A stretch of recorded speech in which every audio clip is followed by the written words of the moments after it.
नमस्ते। तो इस लेक्चर में हमें क्या देखना था, फेसेस ऑफ मून और इक्लिप्स के बारे में, जो कि इसका एक वीडियो मैंने आपको लास्ट लेक्चर में भेजा भी था ताकि आपको इसके बारे में अच्छे से लर्न कर सके। इसलिए तो आप सभी ने देखा होगा वो वीडियो, तो आपको थोड़ा बहुत आइडिया तो आ गया होगा कि फेसेस ऑफ मून में और इक्लिप्स में क्या होता है। लेकिन अब हम इस अपने टेक्स्ट बुक के थ्रू लाइन बाय लाइन पढ़ेंगे, ठीक है। चलो, Phases of moon. As seen from the earth, the moon appears to change its shape every day. अगर हम अर्थ से देखेंगे तो मून अपना शेप रोज चेंज करता रहता है। This is because we see only that part of the moon which reflects the light of the sun. ये इसलिए होता है क्योंकि हम मून का सिर्फ वही पार्ट देख सकते हैं जिसपे सनलाइट की रिफ्लेक्शन होता है, सिर्फ उतना ही पार्ट हम मून का देख सकते हैं। जैसा कि हमने आगे भी पढ़ा था बुक्स में, जब चैप्टर स्टार्ट हुआ था, कि मून की कोई पर्सनल लाइट नहीं है। वो सिर्फ कि कौन सी लाइट देता है कि जो सनलाइट उसके ऊपर पड़ के जो रिफ्लेक्ट होता है उसी के थ्रू हमें मून से लाइट मिलती है। तो हम रोज देखेंगे तो रोज मून का शेप अलग होता है। और ये क्यों? ताकि जो सनलाइट मून के जिस पार्ट में पड़ती है उतना ही वो रिफ्लेक्ट होता है, इसीलिए मून के शेप में चेंजेस होता रहता है। The side of the moon facing us receives varying amount of sunlight as it is continuously moving around the earth. जिस साइड मून का जिस साइड हम देख रहे हैं, जिस साइड हमारे फेस के सामने है, वो अलग अलग अमाउंट ऑफ सनलाइट को रिसीव करता है और कंटिन्यूअसली अर्थ के अराउंड तो मूव होता ही रहता है। समझ में आ रहा है क्या बोल रहे? अर्थ है, अर्थ को रिवॉल्व, मून उसको सराउंडिंग रिवॉल्व होता रहता है। जिस साइड हम देखते हैं उस साइड उसने जितनी अमाउंट ऑफ सनलाइट ली होगी वो हमें क्या होगा तो कि रिफ्लेक्ट करके मिलेगा। फॉर एग्जाम्पल, सन यहाँ पे है और अर्थ क्या होता है तो कि सन को रिवॉल्व करता है और अर्थ को मून रिवॉल्व करता है। तो अगर ये यहाँ पे है तो इस साइड सनलाइट जितनी पड़ रही है उतना ही वो रिफ्लेक्ट कहाँ पे देगा हमें, अर्थ से हम सन को मून की शेप में चेंजेस देख सकते हैं कि जितना सनलाइट पड़ता है, फिर चाहे मून यहाँ पे हो या यहाँ पे, सनलाइट जितनी पड़ेगी उसका रिफ्लेक्शन जो होगा वही हम देख सकते हैं अपने अर्थ पे रह के। यानी कि हम यहाँ से जो देखते हैं मून को, वो क्या है तो कि उसका रिफ्लेक्शन है, जो सनलाइट उसके ऊपर पड़ती है ना उसका रिफ्लेक्शन है।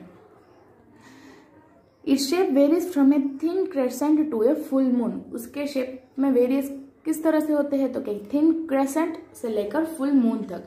अब क्रेसेंट और फुल मून क्या है उसके बारे में तो अभी नीचे हमें डीपली दिए गए, लेकिन कहां से कहां तक चेंज हो, क्रेसेंट से लेकर फुल मून तक चेंजेस होते रहते हैं। This different shape of the moon are called phases of moon. और ये जो अलग अलग प्रकार के मून के जो शेप्स हमें दिखाई देते हैं उसको बोलते हैं phases of moon. One by one हम देखेंगे कि फर्स्ट क्या है तो कहते different phase of the moon are as follows. First क्या है तो कि न्यू मून। न्यू मून किसे कहते हैं? जो थोड़ा सा भी हमें दिखाई ना दे। अब ऐसा होता है एक महीने में एक दिन ऐसा होता है कि जब हमें मून थोड़ा सा भी दिखाई देता नहीं, उसको कहते हैं new moon. When the side of the moon facing the earth does not receive any sunlight and we cannot see the moon, then it is called new moon. जब मून की कोई भी साइड सनलाइट को receive ना कर सके, sunlight उसके ऊपर पड़े ही ना, तो उसकी तो कोई लाइट है नहीं। अगर सनलाइट मून के ऊपर पड़ती है तो ही उसका रिफ्लेक्शन से हमें मून दिखाई देता है। तो सनलाइट जब नहीं पड़ती है मून के ऊपर तो एक दिन ऐसा आता है कि जब पूरा का पूरा मून डार्क होता है और हमें दिखाई देता नहीं है, और इस तरह के मून को कहते हैं न्यू मून, और उसे हम देख सकते नहीं है। समझ में आया? न्यू मून किसे कहते हैं? जिस दिन हमें मून दिखाई ना दे, यानी कि पूरा ब्लैक हो, और नाइट में भी तो कलर ही डार्क ब्लैक ही होता है, तो ब्लैक में ब्लैक दिखाई देगा नहीं, तो इसीलिए मून को कहते हैं न्यू मून। अब हमने बोला कि मून के शेप कहाँ से चेंजेस होते हैं तो क्रेसेंट से लेकर फुल मून तक। क्रेसेंट इस तरह होता है और फुल मून इस तरह होता है। देखो, क्रेसेंट मून किसे कहते हैं? When only A small portion of the facing side of the moon gets sunlight and become visible to us, we call it crescent moon. जब मून का थोड़ा सा पोर्शन सनलाइट को फेस करके रिफ्लेक्ट करके जो हमें लाइट देता है, यानी कि थोड़ा सा पोर्शन के ऊपर सनलाइट पड़ती है और वो जो रिफ्लेक्शन हमें मिलता है और वो हमें दिखाई भी देता है, उसको कहते हैं क्रेसेंट मून। तब दिखने में मून कैसा होगा, तो कि इस तरह से होता है। समझ में आ रहा है इस तरह का मून कब होता है, ये आइडिया है आपको। बीज, अगर आपको मालूम हो अभी अभी एक फेस्टिवल गया, आषाढ़ महीने में एक बीज का होता है, तब सभी एक दूसरे को प्रणाम करते हैं। तब का मून किस तरह होता है, बिल्कुल इसी तरह होता है ना, क्योंकि ओनली स्मॉल पोर्शन के ऊपर ही सनलाइट पड़ता है और उसकी रिफ्लेक्शन होती है। इसको कहते हैं crescent moon. Half moon, when half portion of the face siding of the moon becomes illuminated, it we call it half moon. Half तो मालूम है आधा, यानी कि जब आधा पोर्शन में सनलाइट पड़े और आधा पोर्शन हमें दिखाई दे तो उसको कहते हैं half moon. Gibbous moon, gibbous moon क्या, तो कि इसका उल्टा, इसमें थोड़े से पोर्शन में सनलाइट पड़ी और रिफ्लेक्ट हुआ, इसमें थोड़े से में ही नहीं हुई, बाकी पूरे में सनलाइट हुआ और रिफ्लेक्शन हमें दिखाई दे रहा है। When almost 3/4 of the facing side of the moon receive sunlight, it is called gibbous moon। 3/4 यानी कि ओनली 4th पार्ट में ही सनलाइट नहीं है, बाकी तो 3/4 साइड मून के ने सनलाइट रिसीव की है और हमें उतना पार्ट दिखाई दे रहा है, उसको कहते हैं गिब्बस मून। फुल मून में क्या होता है, तो कि पूरा का पूरा मून सनलाइट को रिसीव करता है और पूरा का पूरा मून हमें दिखाई देता है। When the entire side of the moon facing the earth is illuminated, we can call it full moon। जब पूरा का पूरा मून के सभी साइड्स में सनलाइट पड़े और वो रिफ्लेक्ट होकर हमें दिखाई दे, उसको कहते हैं फुल मून। समझ में आया। Full moon, crescent moon, half moon, gibbous moon और न्यू मून, ये सभी मून हमें मंथ में एक एक बार दिखाई दे ही जाते हैं। ये बीच में होता है। हाफ मून कब होता है, जब हाफ पोर्शन में सनलाइट पड़े तब, और जब 3/4 पोर्शन में सनलाइट पड़े तब गिब्बस मून दिखाई देता है। और पूरे के पूरे एंटायर सरफेस में सनलाइट पड़े तो उसका पूरा रिफ्लेक्शन फुल मून देता है। यानी कि हम पूरा का पूरा मून कब देखते हैं, पूनम, पूनम के दिन हमें हमारा चांद पूरा दिखाई देता है। देखा है कभी पूनम में, अगली बार जब पूनम है ना तब देखना क्या होगा, पूरा का पूरा चांद आपको दिखाई देगा। और अमास, अमास के दिन क्या होगा, तो क्या आपको मून ही दिखाई नहीं देगा, यानी कि जो न्यू मून है उसकी तरह होगा। चलो उसके बाद all the above stages together are known as waxing phase of the moon. ये जो ऊपर के इतने जो स्टेजेस दिए गए ना उसको बोलते हैं waxing phase of the moon. Waxing phase of the moon क्यों, क्योंकि देखो पहले कैसा था इस तरह, उसके बाद थोड़ा बढ़ा, उसके बाद उससे भी ज्यादा बढ़ा और पूरा हो गया, यानी कि ये इसमें इंक्रीजिंग पोर्शन है। जो इस तरह से इंक्रीज हो रहे हैं उनको कहते हैं waxing phase of the moon. फिर क्या होगा, after this the cycle reverse and the size of the illuminated face side of the moon start reducing. अब 15 दिन, एक महीने में 30 दिन होते हैं, 15 दिन के बाद क्या हो जाएगा, तो कि ये फुल मून हो गए। अब ये साइकिल कंप्लीट हो गई, उसके बाद क्या होगा, वापस ये रिड्यूसिंग, यानी कि कुछ दिन के बाद ऐसा, उसके बाद ऐसा, फिर इस तरह और वापस न्यू मून चला जाएगा। यानी कि जिसमें इंक्रीजिंग ऑर्डर है मून का उसको वैक्सिंग फेज बोलते हैं, और जिसमें रिवर्स ऑर्डर हो यानी कि साइज छोटी होने लगे उसको कहते हैं this stages are collectively referred to waning phase of the moon. दोनों में डिफरेंस समझ में आ रहा है, वैक्सिंग फेज और वेनिंग फेज। मंथ में 15 डेज क्या होता है, मून की साइज बढ़ती जाती है और नेक्स्ट 15 डेज मून की साइज डिक्रीज होती जाती है। लेकिन ये मंथ हमारे इंग्लिश कैलेंडर के अनुसार नहीं चलता, हमारे जो गुजरात में चलता है। जैसे कि अब 7 फेस्टिवल है जन्माष्टमी का, तो हम बोलते हैं कि 8 के दिन जन्माष्टमी होती है, लेकिन उसकी डेट तो 8 नहीं होती ना। बिल्कुल उसी तरह हमारे जो मंथ हम देखते हैं उसमें इस तरह से कि पहले 15 दिन क्या होगा, मून की साइज इंक्रीज होगी और फिर 15 दिन मून की साइज डिक्रीज होगी। और जो इंक्रीज है उसको कहते हैं waxing phase of the moon, decrease होती है उसको कहते हैं वेनिंग phase of the moon.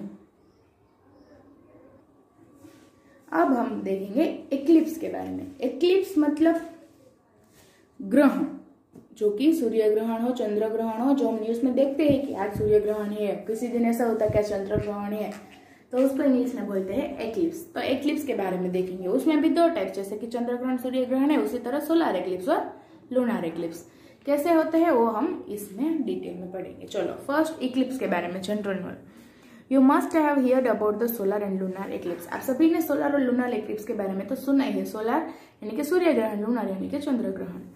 In fact, some of you must have seen the solar eclipse too। सिर्फ देखा ही नहीं, सुना ही नहीं, किसी किसी ने तो देखा भी होगा। जब सूर्य ग्रहण होता है तो कोई बहुत लोग तो इंटरेस्टिंग होते हैं, वो तो उसको गॉगल्स पहन के, उसके जो गॉगल्स होते हैं वो गॉगल्स पहन के देखते भी है। We will now discuss what are eclipse and how they are caused. अब हम ये डिस्कस करेंगे कि एक्लिप्स होता क्या है, ग्रहण होता क्या है, और वो बनता कैसे है, ग्रहण क्या है और वो किस तरह से होता है, उसके बारे में हम देखेंगे। An eclipse is the partial or total blocking of the light of the sun by a heavenly body like the earth or the moon. Eclipse क्या है, तो कि एक तो पार्शियल अथवा तो टोटल, आधा ब्लॉक होना अथवा तो पूरा का पूरा ब्लॉक होना। क्या, तो कि सन के थ्रू जो लाइट आ रहे हैं ना, उसको आधा रोक देना या तो पूरा रोक देना, और वो भी किसके थ्रू, तो कि फिर अर्थ से रुका हो या फिर मून से रुका हो। फॉर एग्जाम्पल के लिए हमारा सन यहाँ पे है, सन तो कहीं से भी हिलता नहीं, वो तो एक ही जगह परमानेंट होता है, लेकिन अर्थ हमारा यहाँ पे है, ये हमारा अर्थ है, और उसको सराउंडिंग मून होता है। अर्थ भी राउंड में सर्कुलर होता है और मून अर्थ को रिवॉल्व करता है, होता है ना।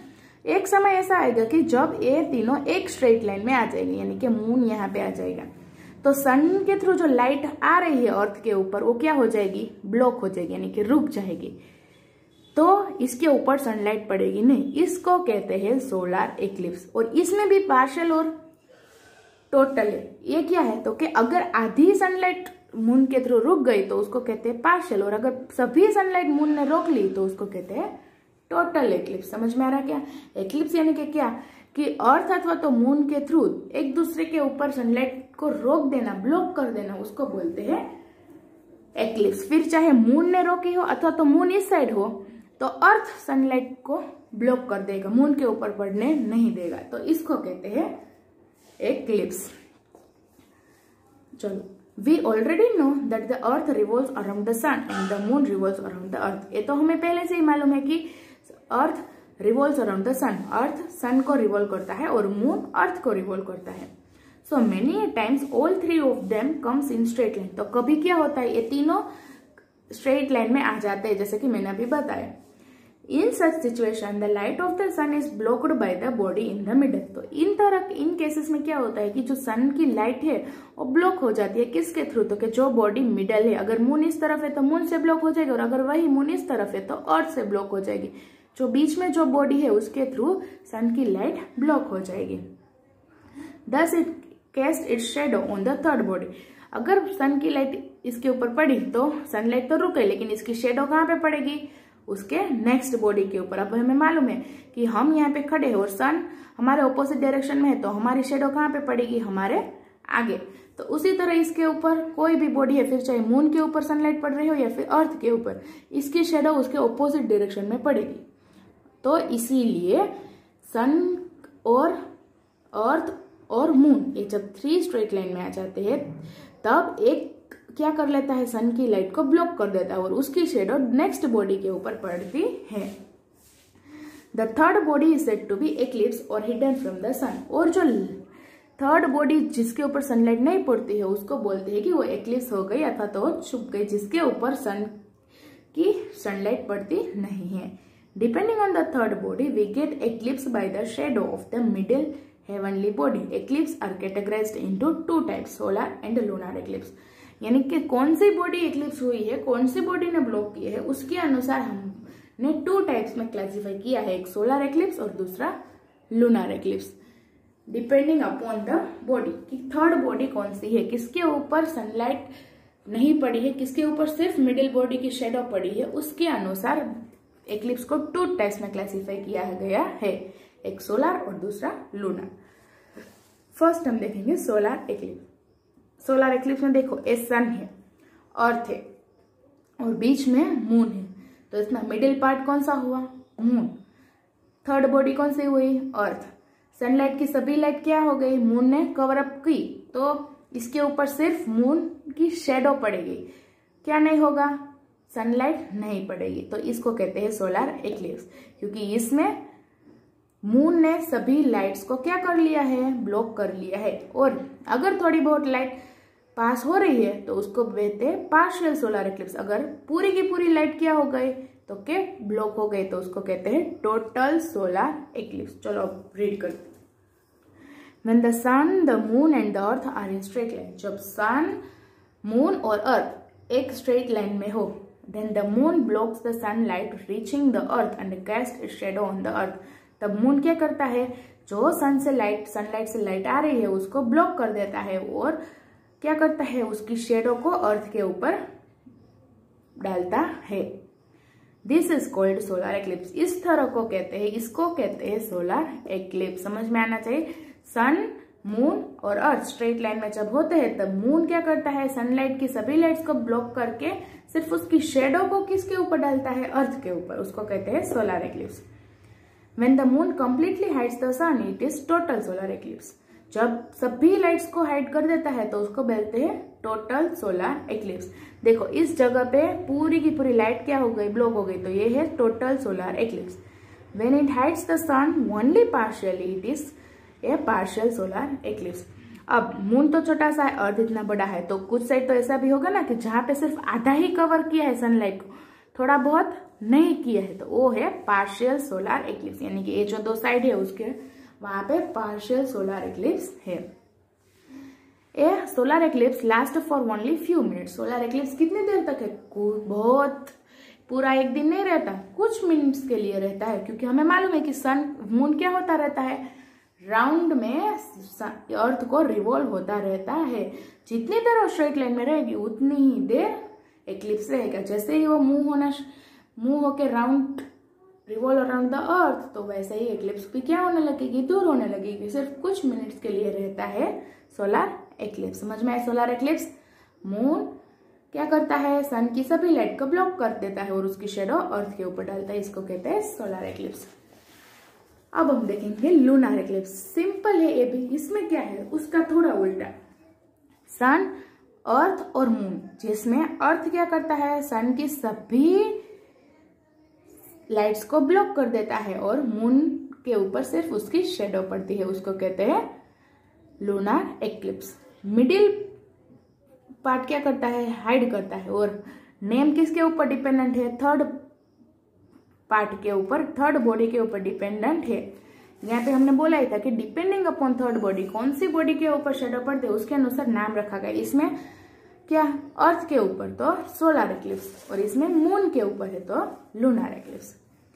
Lunar eclipse occurs when the earth comes in between the sun and the moon. Lunar eclipse कब अकर्स होती है, जब अर्थ किन दोनों के बीच में आए, सन और मून के बीच में जब अर्थ आए तब लूनर एक्लिप्स होती है। The earth blocks the sunlight reaching the moon thereby casting its shadow on it. Earth क्या करता है, सनलाइट से जितनी लाइट आ रही है उसको ब्लॉक कर देता है और उसकी शेडो को मून के ऊपर डालता है। When the Earth's shadow completely covers the moon, it is total lunar eclipse. जब अर्थ की शेडो मून को कंप्लीटली कवर कर ले, मतलब अर्थ की जो शेडो है वो फुल मून को कवर कर ले, तो उसको कहते हैं total lunar eclipse. When it's cover the moon only partially, it is a partial lunar eclipse. जब वो सिर्फ आधा ही कवर कर सके, मतलब कि पूरा कवर ना कर सके, अर्थ की शेडो जितनी होती है उसमें मून कवर अप ना हो सके, तो उसको कहते हैं partial lunar eclipse. A lunar eclipse can last up to an hour and a half and it is absolutely safe to watch with it with naked and unaided eyes. जो lunar eclipse होता है वो क्या होता है, it covers the moon only partial. जो partial lunar eclipse होता है, लूनर एक्लिप्स कितने देर तक रहता है, तो क्या अप टू एन हावर, 1 घंटे तक रहता है, एंड ये हाफ, वो एन हावर एंड हाफ, 1 से 1.5 घंटा तक रहता है। और इसको देखना हमारे आई के थ्रू, हम नेकड आई के थ्रू हम देखेंगे तो भी ये कुछ हजार्डस अथवा तो डेंजरस नहीं है, सेफ है हमारे लिए कि हम अपनी आंखों से भी लूनर एक्लिप्स देख सकते हैं। तो आपने ये सोचा कि क्यों इसमें ज्यादा देर तक रहता है लूनर एक्लिप्स और सोलर एक्लिप्स क्यों कम रहता है। सोलर एक्लिप्स में कौन मूव हो रहा है, मून, और मून कैसे एक रोटेशन कितनी देर में करता है, as compare to sun, as compare to earth, moon fastly rotate होता है, और अर्थ को रोटेट करने में कितनी देर लगती है, तो क्या 1 डे कंप्लीट हो जाता है। इसीलिए लूनर एक्लिप्स कितनी देर रहेगा, तो क्या 1 से 1.5 घंटा तक रहेगा। और जिसमें पूरी शेडो मून कवर अप हो जाएगी उसको कहते हैं टोटल लूनर एक्लिप्स। और जिसमें कवर अप ना हो यानी कि पार्शियली कवर हो, मानो कि मून यहाँ पे नहीं यहाँ पे है तो आधा कवर होगा और आधा नहीं होगा, इसको कहते हैं पार्शियल लूनर एक्लिप्स। और इसको हम अपनी आंखों से भी देख सकते हैं। अगर आपने सुना हो कि चंद्र ग्रहण को हम देख सकते हैं लेकिन सूर्य ग्रहण को नहीं देख सकते, अपनी नेकड आई से नहीं देख सकते क्योंकि वो हमारे लिए नुकसानकारक होगा। वो किस लिए आप समझ में आए, क्योंकि लूनर एक्लिप्स हमारे लिए अपनी आइज को देखने में सेफ है एज कम्पेयर टू सन। तो आज हमने देखे लूनर एक्लिप्स, सोलर एक्लिप्स और मून के अलग अलग फेस। आपका आज का होमवर्क क्या है, सोलर और लूनर एक्लिप्स को अच्छे से रीड करना और फेसेस ऑफ मून, जो कि 2 टॉपिक है लेकिन एकदम इजी है कि आपने 2 बार ये वीडियो देखा होगा। अगर अच्छे से कंसंट्रेशन के साथ देखा हो ना तो पढ़ने की भी जरूरत नहीं। होमवर्क क्या है आपका, type faces of moon read करना और होम टेस्ट लिखना है और सोलर और लूनर एक्लिप्स को अच्छे से रीड करना है। ठीक है, नमस्ते।